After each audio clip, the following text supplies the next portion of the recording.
અમારા સાધુ આવો જ હોવો જોઈએ. હા તમે જુઓ ને, નકર અમારા ગુરુ મહારાજ તો કહેતા હતા ગમે એ ગામમાં જાઓ ને, 25 ઘર દરબારના હોય, 25 પટલના હોય, 25 ભરવાડના હોય, પણ કે સાધુનું એક હોય પણ આખું ગામ ગળે હોય. સાધુ તો બાપુ સાધુ આવો નિર્મળ, અને બાપુ આવા જ સાધુ મારા ગામમાં છે. અમારા રામજી મંદિરના પૂજારી છે બાપુ, આવો જ સાધુ. દે એની જે નો દે એની જે, બાપુ કોઈ દી ભૂખ્યો ન રાખે મારો નાથ. એનું નામ જ સાધુ કહેવાય. આપણે હામું ન તકાય તો આપણે એ સાધુ શું કરવાનું? આખું ગામ બાપુ બાપુ કરતું એટલે બાપુ 1 ફૂટ ધરેલા જતા હોય. સાધુ બાપુ ખરેખર બાપુની સાધુતા મને બહુ ગમી. હું અહીંયા આવ્યો છું ને વખાણ કરું છું એવી વાત નથી. ઘણી જગ્યાએ અમને અનુભવ થાય છે સાધુના. આપણે કે બાપુ આનું કંઈક કોને કે તમારું પૂરું થાય અહીંયા અમારી શરૂઆત થાય. પાછા આપણને એમ કે ચાલ આપણે એમ કે 4 વેદ ભણીને આવ્યા લાગે. કઈ શરૂઆત શું કપાળ શરૂઆત થાય, કઈ હોય નહીં. એ પંડિત પૂછતા પૂછતા આખા રજવાડામાં બધે બાપુ રાજમાં ગાયું જીતીને આવે, કોઈ બાપુ એને હરાવી ન શકે. અને જામનગર સ્ટેટમાં આવ્યા, જામનગર દરબારને વાત કરી કે આવી રીતે હું બધા રજવાડામાં સત્સંગમાં બેહું છું અને અત્યાર સુધીમાં મને કોઈ હરાવ્યો નથી, અને મને હરાવે તો મારી પાસે જેટલી સોનાની ગાયું છે એટલી બધી આપી દેવાની, અને હું તમને મને જો હરાવે તો મને 1 ગાય મને આપવાની, અને તમે જો મને હરાવો તો હું બધી ગાયું આપી દઉં. એટલે દરબારે કીધું કાંઈ વાંધો નહીં, કે તમે રોકાવો અહીં 15 દી, હું આ બધી જાહેરાત કરી દઉં, 15 દી પછી પ્રોગ્રામ રાખશું. હવે પછી બાપુએ તો બધા સાધુ સંતો ને બ્રાહ્મણો ને જે જ્ઞાની પુરુષો હતા એ બધાને બોલાવ્યા કે ભાઈ કાશીથી એક વિદ્વાન પંડિત આવ્યા છે અને એ આવી રીતે જ્ઞાનની વાત કરે છે, એટલે 15 દી પછી આપણે પ્રોગ્રામ રાખવાનો છે, તમે તૈયારી કરી રાખજો, આપણે સામું બેહવું પડશે. બધા એને કીડીયું મટી સાડવા ખારું, આપણને કઈ નથી આવડતું, આપણને બે હરશે શું બોલશું.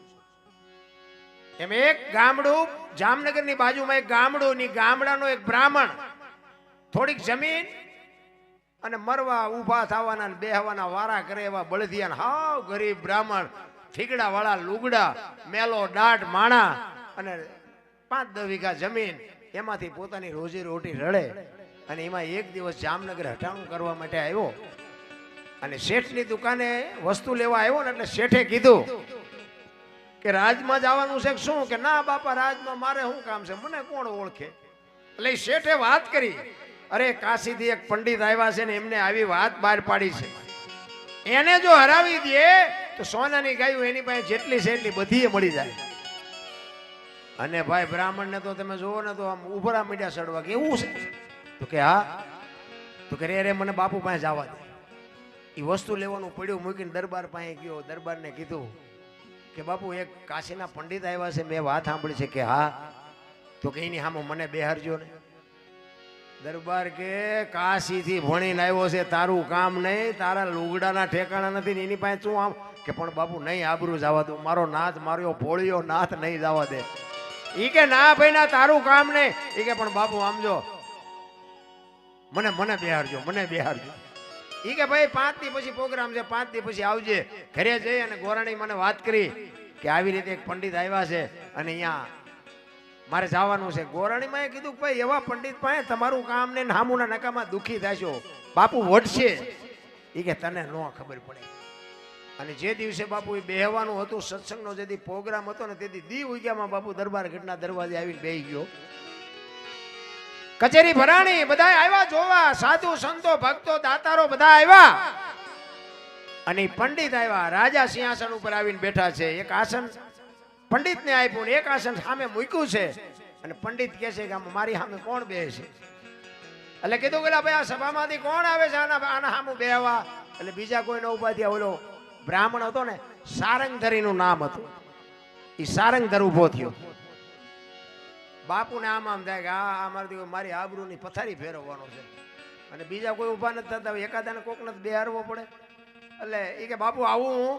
એ કે હાલ, બીજા કોઈ નથી આવતા, તું બેસ, હાલ ને, મારે તો એક ગા દેવી જ પડશે. અહીંયા બેહાડ્યો બાપુની સામે. પંડિત મીંડો દાંત કાઢવા. કેવા છો? એ કે બ્રાહ્મણ છો. તમે મારી સામે બેસો? એ કે હા બેહીશ કે હા.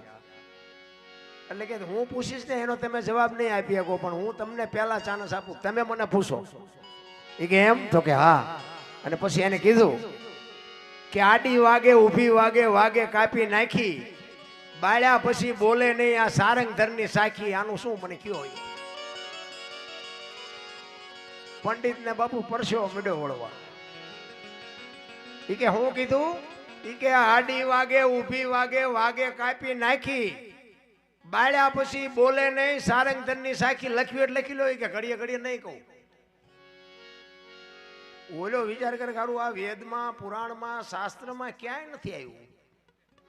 અને બ્રાહ્મણ બેઠો બેઠો વિચાર કરે કે આ હું મારો ભોળો નાથ સિવાય દુનિયામાં ત્રીજી વ્યક્તિ નથી જાણવી. બેટા તારે પોતા તોતા ફીંદભાવ એટલા ફોંદી. બાપુ પંડિત હલવાના હો. અને બાપુ દરબાર બેઠા હતા ઈ રાજી થયા કે અમારો એક આ બ્રાહ્મણ, એક નાનો એવો બ્રાહ્મણ 10 વીઘાની ખેતી વાળો બ્રાહ્મણ, એક હાવ માગણ જેવો, એનો જવાબ નથી આપી શકતો ને આટલી બધી ગાયું જીતીને આવ્યો. આ પંડિત પાસે આનો જવાબ નથી. બાપુની બાપુ સાતી મોટી ફાટવાઓ. અને દરબારે પાવરમાં આવી ગયા. હવે આમને આવડતું નથી. દરબારે કીધું કે આ તો ગલોબ છે હો, સત્ય સંતો આ બેઠા જો હજી આમાં સામે. બાપુ પંડિત ને પરસ્યો વળી ગયો. બાપુ આ ગાયું રહી બધી તમારી, મને નથી આવડતું. ગાયું આપી દીધી. ઈ કે ગાયું બાપુ આપી દઉં, પણ કે તમારા બ્રાહ્મણ ને એટલું તો કયો. ઈ કે આ છે આ થાય શું? ઈ કે આનો અરજ શું? ઈ તો કે મને કયો. રાજાએ કીધું કે સારંગધર આનો જવાબ શું? ઈ કે આમને તો કે એમને કોઈ એક હોનાની ગા વધારે ની આપે. હતી એટલી જ બધી હારી ગયા. હવે શું આપે? દરબારે કીધું ઈ કે હું આપીશ તને, તારે જોતી હોય તો, પણ બ્રાહ્મણ છે, એ છે પંડિત છે, એની પાસેથી આપણે ન લેવાય. પણ આ તું બોલ્યો એનું થાય શું? ઈ કે એમાં બાપુ કઈ છે નહીં, એનો અર્થ થાય બોરડી. ઈ કે ઈ કેવી રીતે? કે આડી વાગે ઊભી વાગે વાગે કાપી નાખી, બાળ્યા પછી બોલે નહીં સારંગધરની સાખી. મારે 10 વીઘા જમીન છે ને 10 વીઘા નકરી બોરડી જ છે. અને ખોદીને મરી ગયો એટલે મને અહીંયા હુજાડ્યું ભોળા નાથે. અને બોરડીને બાપુ આમ પડખેથી હાલો તો વાગે, આમ હાથ કરો તો વાગે, આમ હાથ કરો તો વાગે, કાપો તો વાગે. એને હળગાવો તારે જ હેઠી બેહે. હવે હરો ફરો મોજ કરો. દુનિયા ફરવા જેવી છે, જોવા જેવી છે, પણ મળે મેળવવા બાપુ મથો ને તો કાંઈ ન મળે. મા બાપના આશીર્વાદ સિવાય કાંઈ ન મળે. મારી તો એક જ ભલામણ હોય કે મા બાપની સેવા કરો, મા બાપને રોટલો દો, વ્યસનથી થોડાક આઘાર્યો. અને હું તો આપણો આ રજપૂત સમાજ જ્યારે ભલે 18 વર્ણ આમાં બાપુ હશે, બધાનો સાથ સહકાર હશે, એમાં હું એકની વાત નથી કરતો, પણ આપણો જ્યારે રજપૂત સમાજ બાપુ આવા ભગીરથ કાર્યમાં જે સહભાગી થાય, ખરેખર ધન્યવાદને પાત્ર છું. અરે કોકની ખોદેલી હોય એમાં હુઈ જાય એને રજપૂત કહેવાય. ભલામણા કોઈ તમે દાખલા તો જો, ગાયું હાટું, દીકરીઓ હાટું, ધરતી હાટું, સાધુ હાટું ખપી ગયા ભલામણા. અને હું તો એમ કહું છું કે હવે આવા ભગીરથ કાર્ય કરો ને ત્યાં ભોળિયો નાથ તમારું મારું ધ્યાન રાખે. બાકી અત્યારે દુનિયામાં તમારો મારો હિસાબ કેટલો છે એ તો બધાને ખબર છે. તમે હારી સોસાયટીમાં મકાન રાખવા જાવ કેવા છો કે દરબાર કે તમને નથી દેવું. નોકરીની ભરતી હોય અહીંયા તમે જાઓ અને તમે નામ આપો શું છે ફલાણા સિંહ, એ કે કેવા હો દરબાર નથી નોકરી.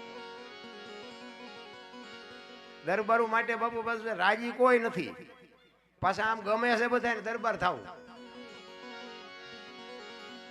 બાપુ આપણો સમાજ એટલો મારા નાથની કૃપા છે કે એટલો ઉજળો સમાજ, પણ છતાંય કંઈક આપણી ખામી છે. જગત જ્યારે આપણને તરસોડે છે ને તો આપણી કંઈક થોડી ઘણી ક્યાંક ખામી છે.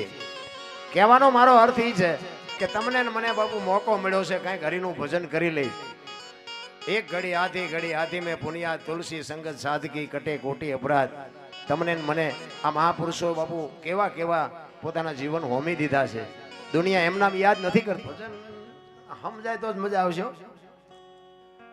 એક જગ્યાએ મેં ભજન ગાયું ને, એક ભજન મેં ગાયું હતું, એમાં નામાસણ વાય જેઠીરામ બાપુનું હું બોલ્યો. હવે આપણને તો ખબર નથી આ સંતો બધા ક્યારે થયા ને કોઈને કયું ભજન ગાયું. એટલે જેઠીરામ બાપુનું નામાસણ મેં વાર્યું અને ભજન મેં ગાયું. અને એમાં પછી ભજન પૂરું થયું ને રાઉન્ડ પૂરો થયો એટલે મને એક ભાઈએ કીધું, મને કે દરબાર તમને ખોટું ન લાગે તો એક વાત કહું. મેં બોલો ને.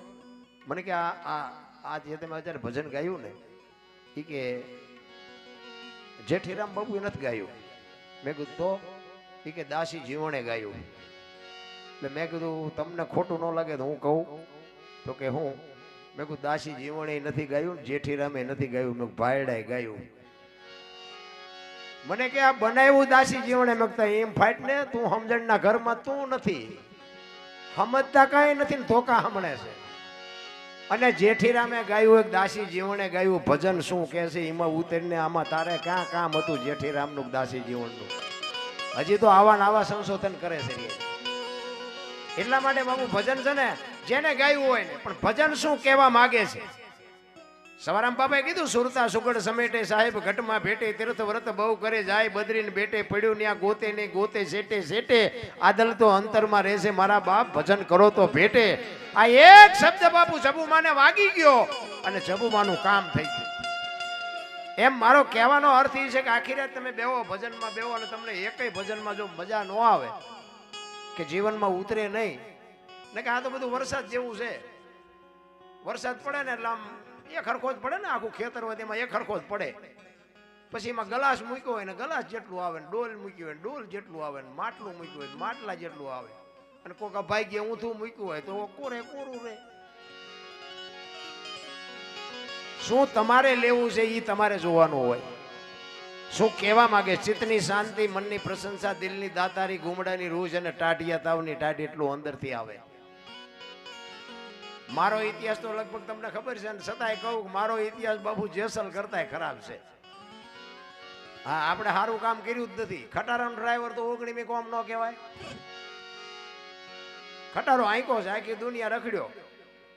શીખો તો એસટી હાટું, પણ એસટી ન લઈ જાય. આ કરવાનું હોય છે ને.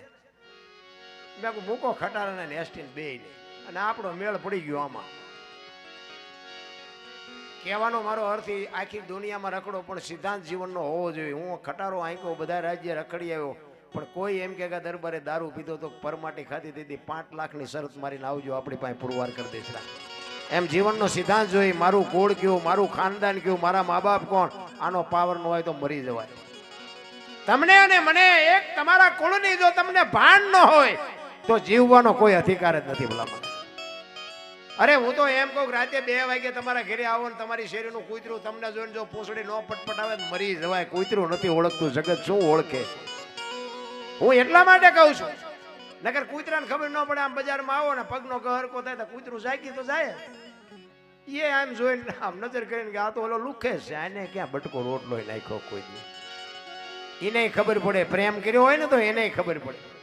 એમ તમારી અને મારી કઈક લાગણી, એમાં આ તમારા હરપાળસિંહ પરમાર બાપુ એક ગૌરવ લેવા જેવી વાત, તમારા ગામનું એક ગૌરવ.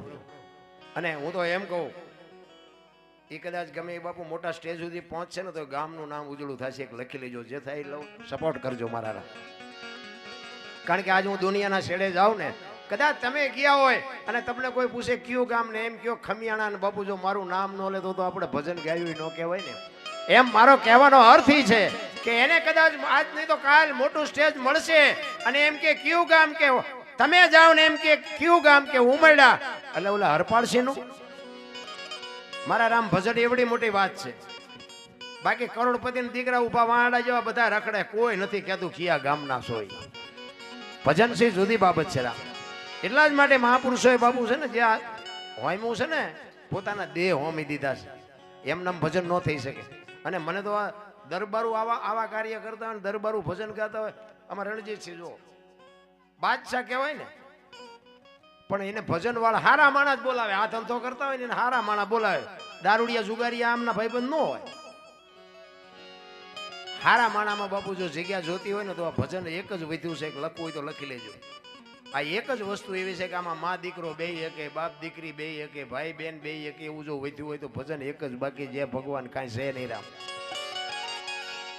એટલી જ વસ્તુ છે. બાકી મોબાઈલમાં જોયા જેવું નથી, પેપરમાં જોયા જેવું નથી, ટીવીમાં જોયા જેવું નથી. જાવું ક્યાં? હવે તો જોવો તો તમે મોટી મોટી જગ્યાઓ વાળા અહીંયા વંટોળિયા સેડ્યા છે. આપણને એમ થાય આ કંઈક શાંતિ મળશે, તો અહીંયા ભડકા છે. અહીંયા જઈ શકે થોડાક આશ્રમ બટાને કહે ને 2 પતરા ડાલને કહે ને ભાઈ આ ભડકા તમારી અહીંયા છે, તમે આ હાટું આવ્યા છે, આ વધારીને તમારે ક્યાં જવું છે? પણ સંતોની ભૂમિ છે. કાયા જેની કુબડી પડશે જેના પ્રાણ, સંત સુરા નિપજાવતી હોરઠ રતનની ખાણ છે. એવો કચ્છ કાઠિયાવાડ ને સૌરાષ્ટ્રની આપણી જે ધરતી છે, એવા મહાપુરુષો બાપુ આ દુનિયામાં થઈ ગયા છે. અને કલાકાર કે ભગત કે દાતાર કે સુરવીર કે સંત છે ને એ બાપુ જન્મે બને નહીં. એટલે રેવા દે ને ભાઈ, એ અમે હિસાબ સહિત બધું ચૂકવી દેવું. આ જેટલા છે ને સંતો મહંતો ભક્તો દાતારો સુરવીરો કવિઓ કલાકારો આ બધા છે ને જન્મે બને નહીં. અને જો બનતા હોત તો બધાય બનાવી દે, બધાને એમ થાય કે આપણો દીકરો કલાકાર થઈને લાખ રૂપિયા લઈ આવે. ના, એમ નથી, જન્મથી જ હોય. એ તો બાપુ આંગળી પકડનારો કોક જડી જાય ને બાપુ એનો બેડો પાર થઈ. ગામમાં એક કપાતર હોય ને, કપાતર એ જન્મથી જ હોય. ઘણા નથી કહેતા હારો હતો બગડી ગયો, એટલે આ બગડેલો જ હતો, ઓળખવા મોડું કર્યું. બગડેલા હોય બગડેલા જ હોય. એટલા એકતાની જ મજા છે ને કે અમે આખી દુનિયાને શિખામણી દઈએ, પણ આ ઉપર બેઠા એમાં રાગ જેવો હોય અમને ખબર હોય. તમે જોજો મોટા મોટા પ્રોગ્રામ હોય ને, કલાકાર બદલાય ને એટલે સાજિંદા બદલી જાય ને, કે એક ને એક સાજિંદા નો હાલે, બધું નો હાલે, ઊંધું નાખે. અમે રસ્તામાં અમે એ જ વાત કરતા હતા, કીધું હારી આવી ઈર્ષા. અને આ બાપુ જીરવા એવું જ નથી રામ. થોડુંક સારું વગાડતા હોય ને તો એને હામું ન તકાય. સારું જરાક ગાતા હોય તો એને હામું નથી તકાતું. આપણે એમ કે સીતારામ તો આમ કર, સીતારામ તો બોલ, મરી તો તું જવાનો છો. અરે શું યાર ભરાણી છે માણસને. મને એમ થાય કુણા પડી જાવ, કુણા પડી જાવ. આ જેટલા મહાપુરુષો બાપુ હોળીએ સેડ્યા, જેલમાં ગયા, ઝેર પીધા, દીકરા કાપ્યા, કરવત મુકાવ્યા, કોઈ દી કોઈ ન બોલ્યું બાપુ. ઇતિહાસ નથી સાક્ષી પૂરતો કે અમે અમારા છોકરા કાપ્યા, કે અમે કરવત મુકાયો. રા તમે હું તો એના ગાયેલા છે ને, એને જે કેડો પડ્યો એ કેડે હાલી છે, એમાં આપણે ક્યાં મોટો ફડાકો કર્યો આમાં. પણ જીરવવું બાપુ છે ને ગાવું કરતા કરવું અઘરું છે. ભજન ગાવા કરતા ભજન કરવું અઘરું છે, કરવા કરતા સમજવું અઘરું છે, સમજવા કરતા જીવનમાં ઉતારવું અઘરું છે. અને જો જીવનમાં ઉતરી જાય તો જીરવવું બધાય કરતા અઘરું છે. આ જીરવા એવું નથી રા. અને આ જે જીરવી ગયા ને ભાઈ, એનું જ આ દુનિયામાં કામ થઈ ગયું. એક લખી લેજો. અમને અત્યારે ઘણા બધા કલાકાર કહે છે, પણ જોકે કલાકાર અમને કહેવાય જ નહીં. કલાકાર તો કોને કહેવાય? કોક આપણે હાવ નોધારો છોકરો કોક હોય ને, આપણે એમ થાય કે બિચારો હાવ એકલો છે, આને આપણે મોટો કરીએ. એને જે આકાર આપે એનું નામ કલાકાર કહેવાય. એક પ્રજાપતિ હોય ને, માટી લઈ આવે, માટી ફળિયામાં નાખે અને એને કાંકરા વીણે, કચરો વીણે, એ માટીમાંથી બાપુ એ માટીમાં પાણી નાખે, એને બનાવે, ખૂંદે અને પીંડો બનાવે. પીંડો બનાવીને ચાકડા ઉપર ચડાવે અને એનું બાપુ ઘાટ ઘડે. ઘાટ ઘડી અને બાપુ એને પછી પકવે, અને પકવા પછી ઘડા છે ને આમ ટપોરા કરી કરીને બધા લઈ જાય. એને દુનિયા હાચવે કેવું? જેને કલાને આકાર આપ્યો છે એ હાચવે કેવું? એ કુવામાં નાખ્યો હોય, એ માટલું ઘડો હોય, એને કુવામાં નાખ્યો હોય ને તો આમ હાચવે ને ક્યાંય અડવા ન દે. અને ધીરે ધીરે ખેંચે ને ધીરે ધીરે અંદર ઉતારે, અને ઉપાડે તો હાચવીને ઉપાડે, પાણી આરામ મૂકે તો હાચવીને મૂકે. અને જો એમાંથી પડી જાય, અને પડી ગયા પછી બાપુ એને માટીએ ન કહેવાય ને માટલું ન કહેવાય, પછી એને શું કહેવાય? ઠીકરા કહેવાય, ઠીકરા. અને ઠીકરા બન્યા પછી બાપુ દુનિયામાં માટીએ ન બની શકે ને ઠીકરાનું માટલું ન બને. પછી ઠીકરા હોય ને ઠેબે આવે. એમ બહુ જે એર કરી જાય ને જેને, અને એરમાંથી પછી જે જાય ને કામથી, એ પછી ઠીકરા જેવા કોઈ ન બોલાવે. ગાતા આવડતું હોય તો ભલે ને વગાડતા આવડતું હોય તો ભલે. કેટલાય ઠેકરા જેવા રખડે છે, એ અમને કહેજો, અમને કહેજો.